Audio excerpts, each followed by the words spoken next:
우리 한 절씩 교독하겠습니다.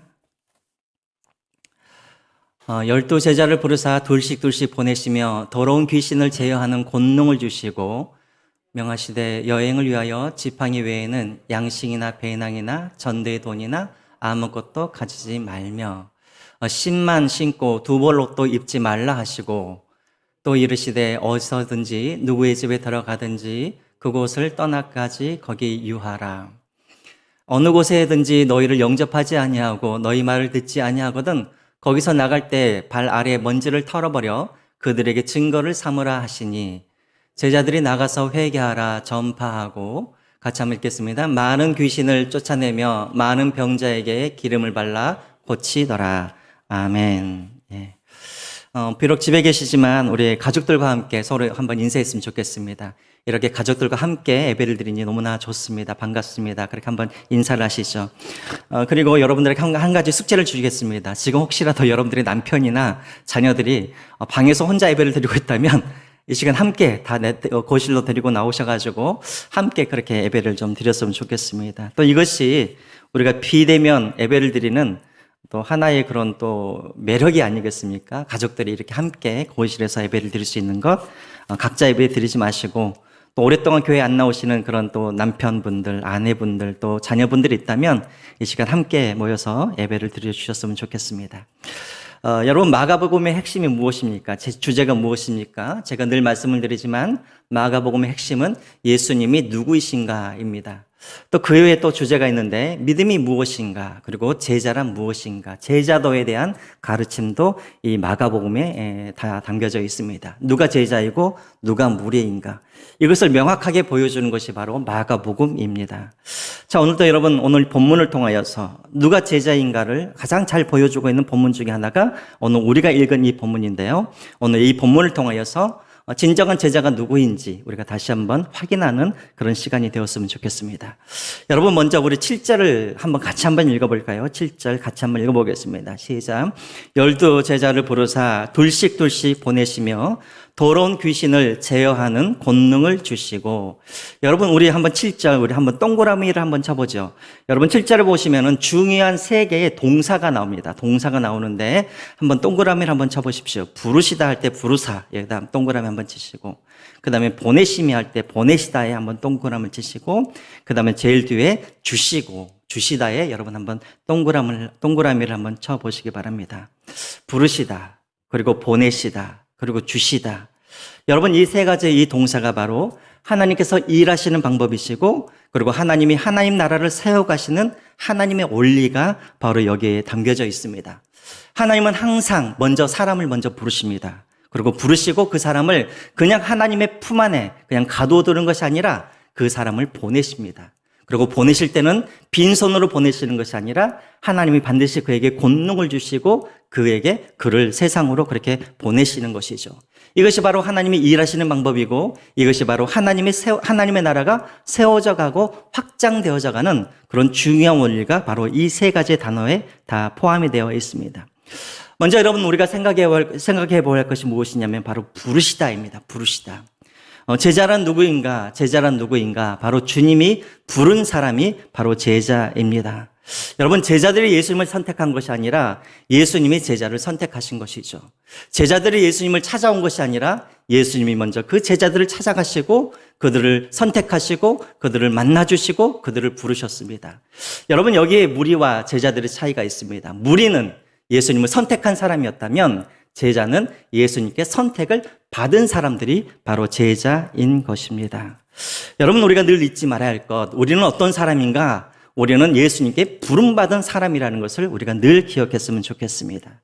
그래서 여러분 요한복음 15장 16절에 이런 말씀이 있죠. 너희가 나를 택한 것이 아니요 내가 너희를 택하여 세웠나니 라고 그렇게 말씀하십니다. 그리고 여러분 로마서 8장 30절에도 말씀하고 계시죠. 또 미리 정하신 그들을 또한 부르시고 부르신 그들을 또한 의롭게 하시고 라고 되어 있습니다. 여러분 우리가 교회에 이렇게 나오지만 우리가 생각했을 때는 내가 교회가 좋아서 내가 교회를 선택했기 때문에 내가 교회에 나의 의지로 내가 교회를 나온 것 같지만 여러분 그러나 그것은 내가 교회를 선택한 것이 아니라 하나님이 먼저 나를 부르셨기 때문에 우리가 이 교회로 왔음을 우리가 기억하시기 바랍니다.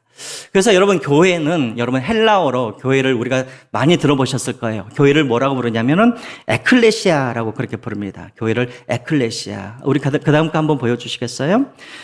여기서 말하는 에클레시아. 에크라는 말은 뭐냐면은 밖으로라는 말입니다. 그리고 뒤에 칼레오라는 말이 바로 부르다라는 말입니다. 그래서 이 두 단어가 합쳐져 가지고 에클레시아라고 그렇게 되어 있는데요. 이것은 무엇이냐면 바로 부름받은 공동체라는 그런 뜻을 가지고 있습니다. 어디로부터 불렀다. 어디로부터 우리를 불렀을까요? 세상으로부터, 사단으로부터 우리를 밖으로 인도하셔서, 밖으로 부르셔서 그렇게 부름받은 공동체가 무엇이냐면 바로 교회라는 것입니다. 여러분, 우리가 신앙생활을 할 때 항상 이것이 우리 안에 바로 서야 됩니다.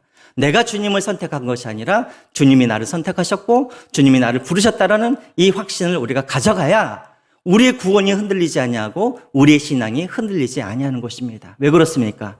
빌립보서 1장 6절에 이런 말씀이 있죠. 너희 안에 착한 일을 시작하시는 이가 그리스도 예수의 날까지 이루실지를 우리가 확신하노라 라고 되어 있죠.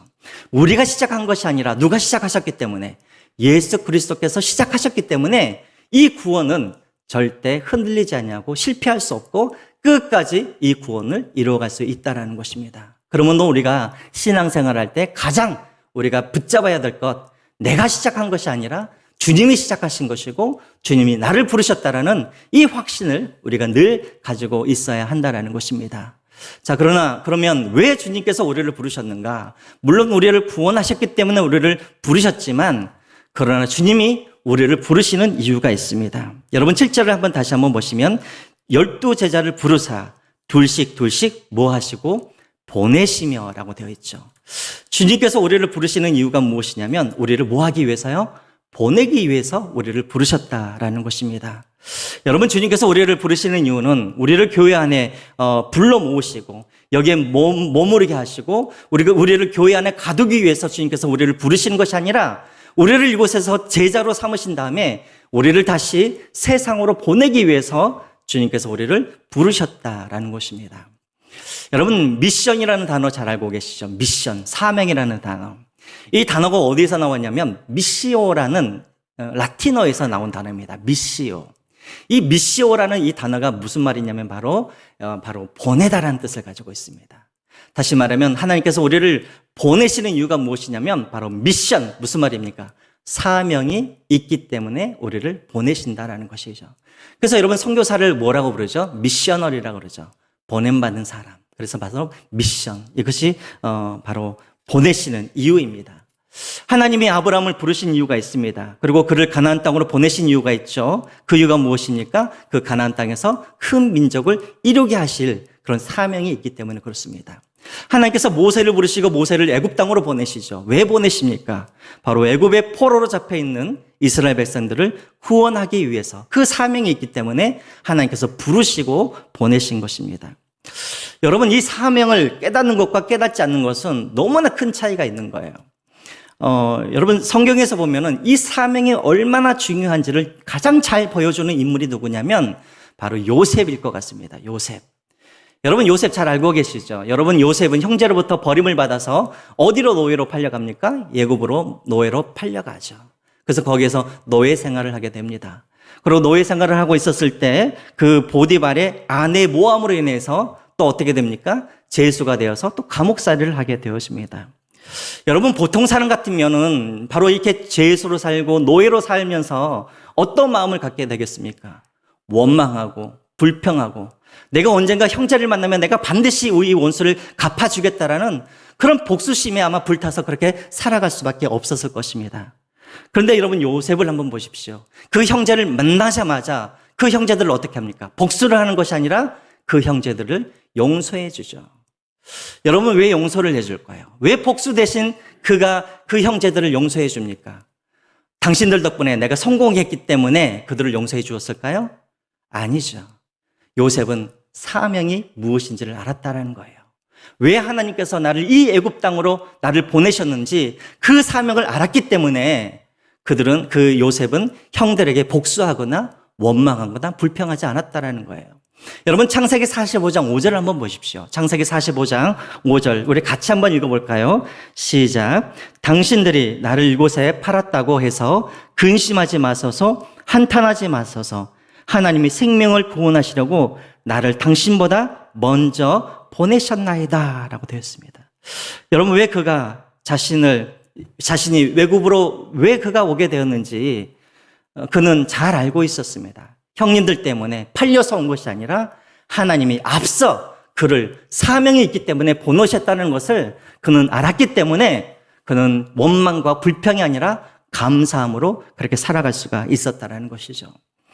여러분 제가 미국에 살고 있었을 때 우리 한인교회 이렇게 보면은 우리 이렇게 지역의 한인들을 보면은 두 종류의 사람으로 우리가 나눌 수 있습니다. 두 종류의 사람. 어떻게 나눌 수 있냐면 미국 생활에 잘 적응하는 사람들과 그리고 미국 생활에 잘 적응하지 못하는 사람. 어떤 사람들이 미국 생활에 잘 적응하게 되었냐면 교회를 다니면서 또 성경을 통하여서 왜 하나님께서 미국으로 나를 보내셨는지를 이걸 아는 사람, 그 사명을 깨닫는 사람들은 금방금방 미국의 사회에 잘 적응하게 됩니다. 근데 어떤 사람들이 가장 힘드냐면 왜 내가 이곳에 왔는지, 왜 내가 여기에 와가지고 내가 고생을 하는지, 내가 한국에서는 잘 살았는데 왜 내가 미국에 와가지고 내가 백인들한테 무시당하고 차별당하고 왜 내가 친척들을 내가 떠나서 왜 이렇게 살아야 되는지 그 이유와 목적을 잘 모르는 사람들은 미국 생활에 잘 적응하지를 못해요. 그런 사람들은 우울증에 걸리기도 하고 정신과 치료를 받는 그런 사람들이 많습니다. 여러분 무슨 차이입니까? 사명을 깨닫는 사람과 깨닫지 못하는 사람. 왜 하나님께서 보내셨는지를 아는 사람과 그것을 모르는 사람들의 차이는 이렇게 크다라는 것입니다. 여러분 오늘 한국교회도 마찬가지입니다. 왜 한국교회가 오늘날 우리가 능력을 잃어버리고 힘없이 이렇게 살아가는가? 바로 우리가 사명을 깨닫지 못하기 때문에 그렇습니다.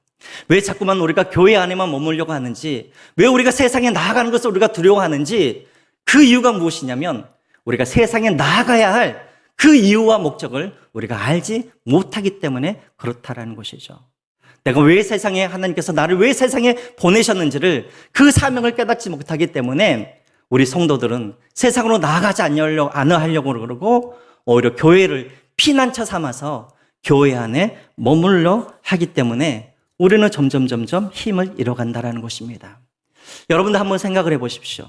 왜 하나님께서 나를 그런 직장으로 나를 보내주셨는지, 왜 하나님께서 나로 하여금 이 사업을 하게 하시는지, 또 우리 청년들은 왜 하나님께서 나를 그 대학으로 보내셨는지, 또 우리들은 항상 왜 하나님께서 나로 하여금 저 사람을 만나게 하셨는지, 우리가 이 목적과 이 이유를 우리가 알지 못하면 우리는 능력 없는 그런 그리스도인으로 우리가 살아갈 수밖에 없다라는 것입니다. 여러분 고린도전서 3장 16절에 사도 바울이 이렇게 말을 하죠. 한번 보십시오. 너희가 하나님의 성전인 것과 하나님의 성령이 거하시는 줄을 알지 못하느냐라고 말을 하고 있죠. 여러분 한번 여러분들에게 질문을 하겠습니다. 요즘 우리 출애굽기 우리 계속해서 우리가 아침마다 새벽마다 묵상을 했죠. 하나님께서 왜 성막과 성전을 만들게 하셨습니까? 왜 그러셨죠? 그 성막에서 뭐 하시기 위해서? 우리를 만나시기 위해서. 그리고 우리의 죄를 용서하시기 위해서. 그리고 그 성막에서 하나님께서 우리에게 말씀을 전하기 위해서 하나님은 우리로 하여금 성막을 짓게 하시고 성전을 짓게 하셨습니다. 그런데 여러분 신약시대에 들어와서는 바로 이 성전이 바로 누구이냐면 우리라는 거예요. 그리고 우리를 통해서 하나님은 흩어지는 교회가 되어지기를 원한다는 것입니다. 그러면 우리가 세상에서 흩어져서 우리가 무슨 일을 하기를 원하셨을까요? 성막을 통하여서 하고자 하시는 그 일들을 흩어진 교회인 우리를 통하여서 세상 가운데서 하시기를 원한다는 것입니다. 세상에서 무엇을 하기를 원하실까요? 우리를 통하여서 세상 사람들에게 말씀하기를 원하시고 우리를 통하여서 세상 사람들과 만나시기를 원하시며 우리를 통하여서 하나님은 세상 사람들의 그런 죄를 용서하시고 그들을 구원하기를 원하신다는 것입니다. 여러분 이것이 바로 우리의 사명인 것이죠. 흩어진 성전, 흩어진 성막, 흩어진 교회가 우리가 직장에서, 학교에서, 가정에서 또 만나는 사람들마다 우리가 해야 할 일이 무엇이냐면 바로 흩어진 이 교회의 사명을 감당해야 한다는 것입니다. 이것을 위해서 우리에게 그런 직업을 주신 것이고, 이것을 위해서 우리가 그 학교를 보내주신 것이고, 이것을 위해서 하나님은 우리를 그 사람을 만나게 하셨다라는 것입니다. 여러분, 제자와 무리의 차이가 무엇인가? 바로 이 차이입니다. 제자는 분명히 사명이 무엇인지를 아는 사람들입니다. 제자는 머무는 사람들이 아니라 제자들은 보냄받은 사람들입니다. 그럼 무리들은 누구인가? 나가지 않으려고 하는 사람들이죠. 나에게 무슨 사명이 있는지를 모르는 사람들이죠. 이게 바로 제자와 무리의 차이라는 것입니다. 자, 이쯤 되면은 아마 여러분 가운데 이런 마음이 있을 거예요. 목사님, 저도 그것을 잘 알고 있습니다. 내가 세상에 나아가서 교회인 나를 통하여서 하나님을 보여주고, 나를 통하여서 정말 죄사함의 그런 역사가 일어나고, 나를 통하여서 하나님을 보여주기를 원하지만 저에게는 능력이 없습니다. 이렇게 말씀하는 분들이 많이 있어요. 그러나 여러분 기억하십시오. 우리 7절을 한번 다시 보시기 바랍니다. 7절에 보시면 제일 뒤에 뭐라고 나와 있습니까? 둘씩 보내시며, 그냥 보내시는 것이 아니라 뭐라고 되어 있습니까? 더러운 귀신을 제어하는 무엇을 주시고 권능을 주시고 라고 되어 있습니다. 주님은 우리에게 무엇인가를 명령하시고 우리에게 순종을 요구하셨을 때는 항상 그 안에는 무엇이 담겨져 있냐면 하나님의 약속이 담겨져 있습니다. 어떤 약속이요? 그 일을 할 수 있는 그런 권능과 필요를 채워주시겠다라는 그런 약속이 항상 담겨져 있는 것입니다. 하나님은 우리에게 없는 것을 요구하지 않습니다. 하나님께서 무엇인가를 요구하셨을 때는 항상 하나님의 그 요구를 순종할 수 있도록 하나님께서 모든 필요를 다 주시겠다라는 약속이 먼저 들어있다라는 것이죠. 오늘 이 구절을 한번 보십시오. 오늘 권능을 주시겠다. 특별히 귀신을 제어하는 권능을 주시겠다. 여러분, 우리가 세상에서 우리가 좀 교회다운 삶을 살려고 한다면 우리에게 무엇이 필요할까요? 제가 보기에는 좀 돈도 좀 필요한 것 같습니다. 그렇죠? 돈이 좀 많으면 우리가 세상에서 자 봐라, 우리가 하나님을 믿었더니 이렇게 부자가 되지 않았느냐 하면서 좀 이렇게 좀 자신감 있게 또 사역을 할 수 있잖아요. 또 우리가 세상에 나아갈 때 좀 말 잘하는 어떤 그런 은사라든가 또 지혜라든가 어떤 또 명예라든가 이런 권세를 주셨으면 좋을 텐데 왜 하필이면 다른 것보다도 예수님께서 나가는 그 제자들에게 귀신을 제어하는 능력을 주셨을까요? 왜 그랬을까요? 여기에는 어떤 의미가 담겨져 있냐면 우리가 세상에 나아가서 싸울 때 우리가 어떤 싸움을 싸워야 하는지를 잘 보여주고 있는 말씀이라는 것입니다. 여러분, 우리가 세상에 나아가서 우리가 싸울 때는 어떤 싸움을 싸우게 되어지냐면 에베소서 6장 12절 말씀에 나와 있죠. 제가 한번 읽어볼까요? 우리의 씨름은 혈과 육을 상대하는 것이 아니요 통치자들과 권세들과 이 어둠의 세상 주관자들과 하늘에 있는 악한 영들을 상대함이라 라고 되어 있습니다. 여러분, 우리가 세상에 나가서 항상 우리가 실패하고 지는 이유가 무엇이냐면 우리가 싸우되 우리의 싸움의 대상을 우리가 잘 알지 못하기 때문에 항상 우리가 실패하는 거예요. 여러분, 우리가 세상에서 싸워야 하는 그런 대상은 내가 만나는 그 사람이 아니라 누구이냐면 그 사람을 붙잡고 있는, 그 사람을 통치하고 있는 세상의 악한 영, 이들이 바로 우리의 싸움의 대상이라는 것입니다. 여러분, 우리가 세상에 나아가서 우리가 교회로 살아갈 때, 우리가 흩어진 교회로 살아갈 때 항상 사단은 그것을 방해합니다. 어떻게 방해를 합니까? 갑작스럽게 질병을 준다라든가, 아니면 성격이 아주 고약한 사람을 만나게 한다든가, 아니면 잘 되던 사람이 갑자기 어려움을 당하게 한다든가. 우리가 교회로 살아가려고 할 때 항상 사단은 우리에게 인간의 어떤 관계성에 문제가 생기게 하거나 어떤 질병의 문제를 갖게 하거나 어떤 물질적으로 사업적으로 그런 어려움을 당하게 하여서 사단은 우리로 하여금 흩어진 교회로서의 그런 사명들을 잘 감당할 수 없도록 항상 방해를 한다라는 거예요. 여러분, 그럴 때 우리가 잘 기억해야 합니다. 그것은 단지 어떤 사람들과의 그런 인간관계의 문제가 아니라 단순히 돈의 문제가 아니라 단순히 건강의 문제가 아니라 그 배후에 있는 사단이 그것들을 조종하고 있음을 우리가 잘 알아야 된다는 것이죠. 이것을 알아야 어떻게 합니까? 우리가 대처할 수가 있는 것이죠. 늘 인간관계에 문제가 있으니까는 우리가 어떻게 생각합니까? 이 인간관계를 풀려고 우리는 늘 거기에만 초점을 맞추고 있죠. 그러나 정말 우리가 싸워야 할 것은 그 인간관계가 아니라 그 인간관계를 이용하여서 방해하고 있는 그런 사단을 우리가 대적을 해야 된다는 것이죠. 어떻게 해야 될까요? 바로 예수님께서 우리에게 주시는 그 귀신을 제어해야 하는 그 능력으로 우리가 기도할 때 우리가 그것을 이겨낼 수가 있는 것입니다.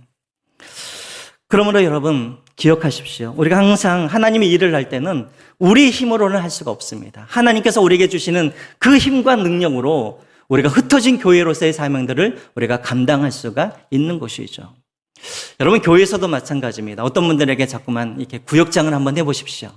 또 교사를 한번 해보십시오 하면은 많은 분들이 목사님 저는 지혜가 없고 저는 능력이 없어서 저는 할 수 없습니다라고 말하는 분들이 참으로 많이 있어요.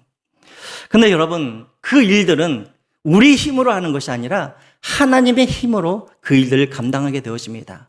그럼 하나님께서 언제 그 능력을 주시냐면 우리가 일하기 전에 주시는 것이 아니라 우리가 하나님의 그런 명령에 순종하고 우리가 그 일을 할 때 하나님은 우리에게 그 권능과 그 능력을 우리에게 주신다라는 거예요.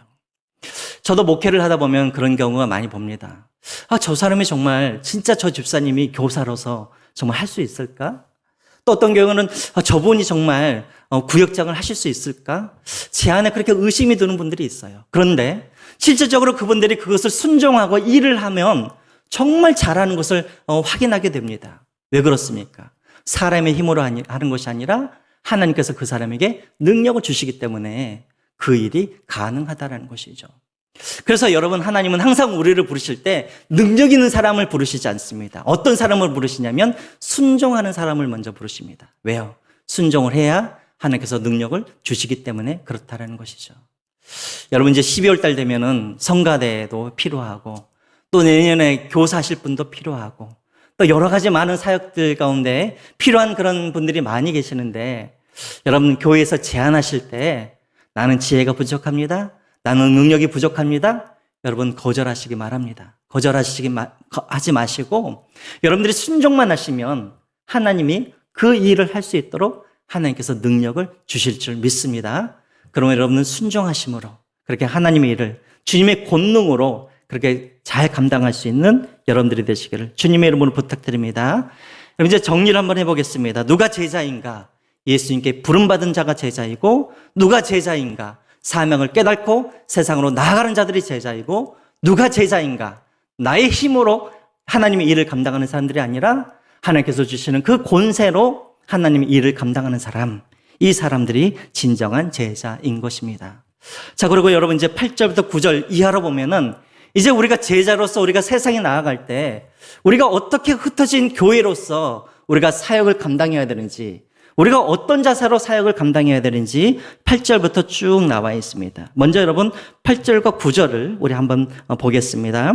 8절입니다. 명하시되 여행을 위하여 지팡이 외에는 양식이나 배낭이나 전대의 돈이나 아무것도 가지지 말며 신만 신고 두 벌 옷도 입지 말라 하시고 예수님은 세상으로 제자들을 보내셨을 때 그들에게 지금 무엇을 말씀하시냐면 너희들이 가지고 가지 말할 것들에 대해서 말씀을 하고 계시죠. 무엇을 가지고 가지 말라고 하십니까? 양식이나 배낭을. 여기서 말하는 배낭은 양식을 이제 넣는 배낭이죠. 또 전대의 돈이나 그리고 아무것도 가져가지 말라고 합니다. 또 심지어 신발도 신고 있는 신발 외에는 또 옷도 입고 있는 옷 외에는 아무것도 가져가지 말라라고 그렇게 말씀하십니다. 여러분 왜 그럴까요? 왜 그럴까요? 왜 하나님이 세상으로 보내셨을 때 많은 것을 준비해서 많은 것을 가지고 가면 얼마나 편안하게 사역을 감당할 수가 있습니까? 근데 왜 예수님은 최소한 것들을 가지고 가라고 하셨을까요? 나머지는 누가 책임지시겠다는 거예요. 예수님이 다 책임져 주시겠다는 말입니다. 자, 여기에는 또 어떤 말이 포함되어 있냐면 누구만을 의지하면서 하라는 거예요. 오직 예수님만을 의지하면서 그 사역들을 감당하라는 것입니다.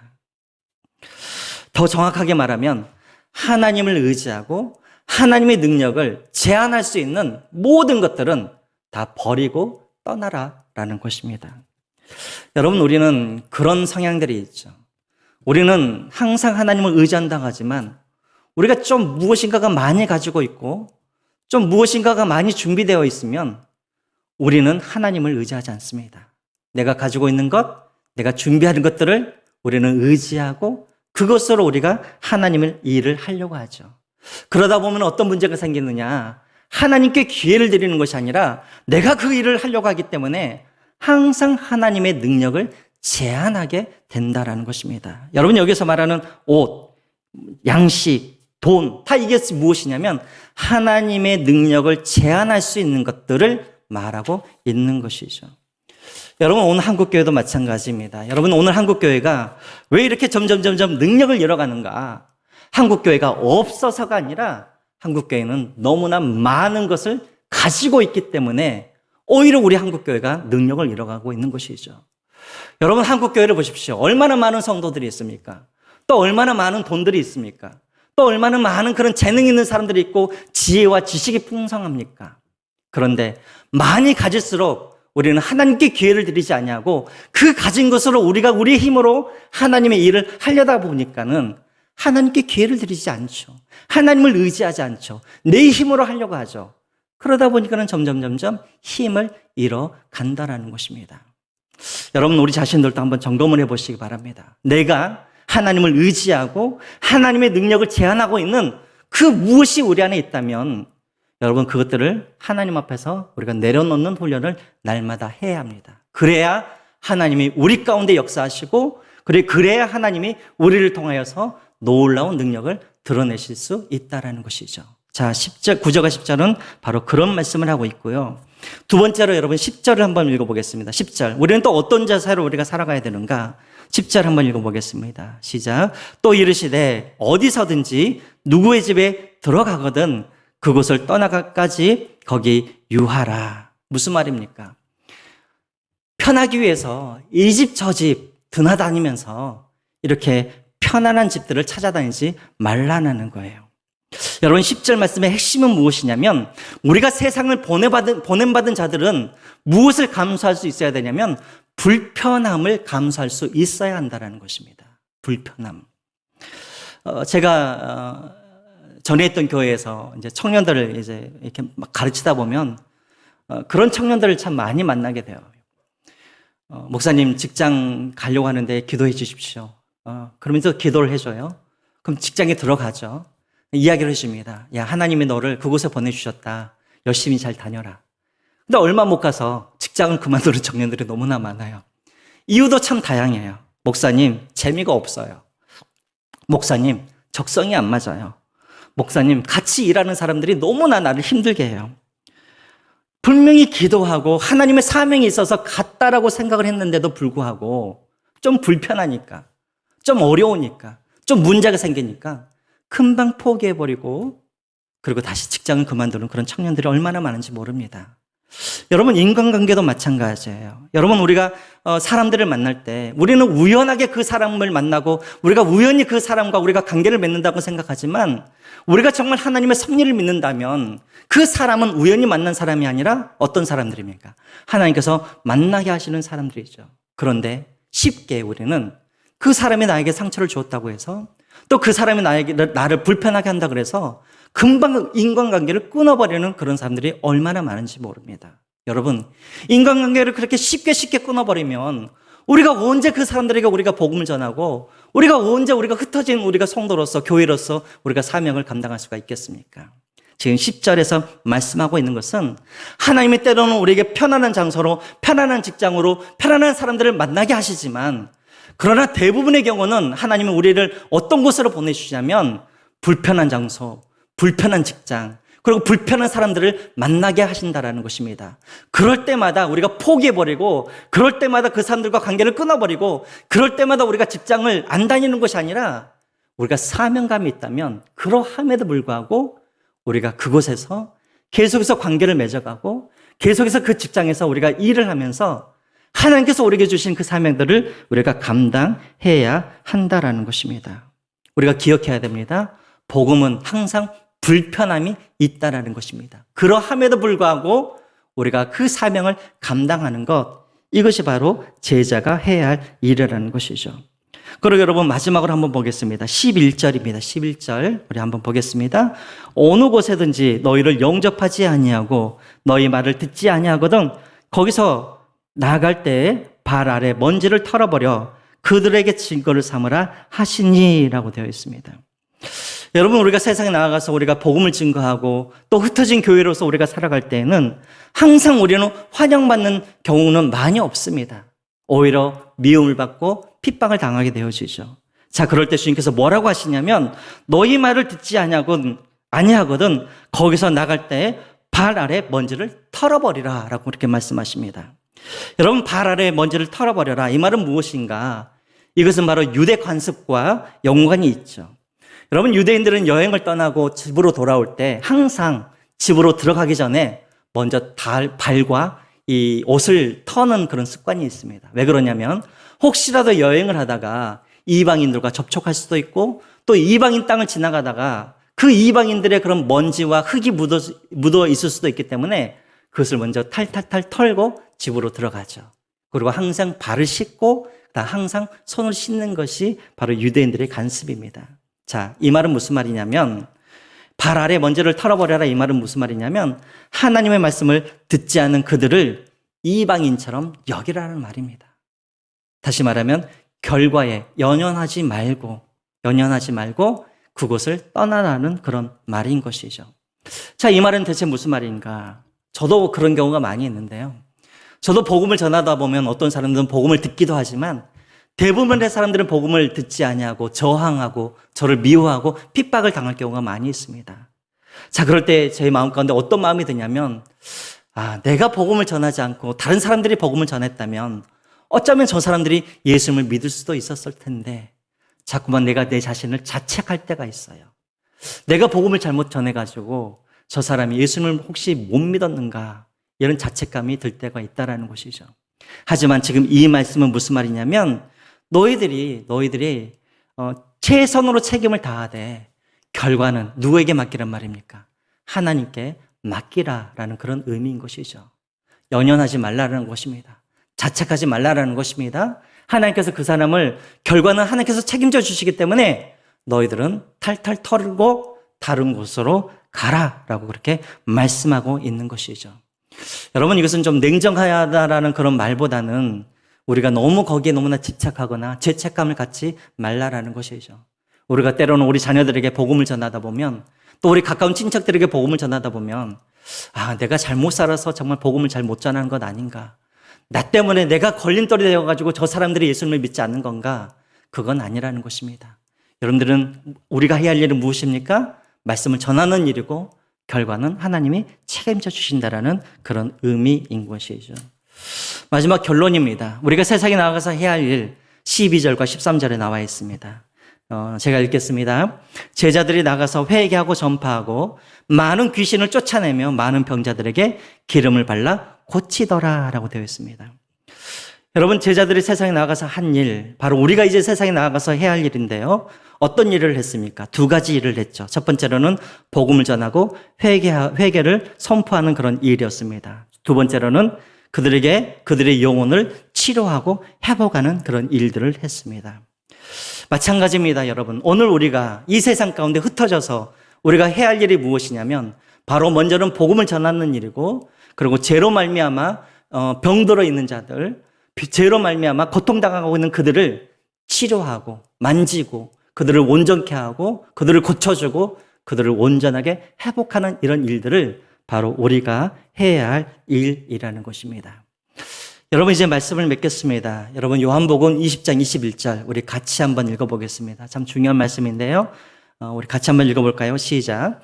예수께서 또 이르시되 너희에게 평강이 있을지어다. 아버지께서 나를 보내신 것 같이 나도 너희를 보내노라. 예수님께서 우리를 부르신 이유가 무엇입니까?